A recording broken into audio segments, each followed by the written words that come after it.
অসমীয়া সাহিত্য সন্মিলনীৰ টিংখাং শাখা আৰু টিংখাং মহাবিদ্যালয়ৰ অসমীয়া বিভাগৰ যৌথ উদ্যোগত আয়োজিত বক্তৃতা অনুষ্ঠানটো সুন্দৰকৈ অনুষ্ঠিত হয়।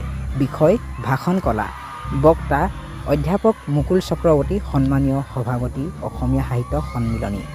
সঁচাকৈ ছাৰৰ বক্তব্যই যথেষ্ট প্ৰেৰণা যোগায়। আপোনালোকে ভিডিঅ'টো চাই থকাৰ বাবে ধন্যবাদ জনাইছোঁ। আপোনালোকে আমাৰ চেনেলটো ছাবস্ক্ৰাইব কৰি ৰাখিব। ক'ৰ পৰা চাই আছে কমেণ্ট কৰিব।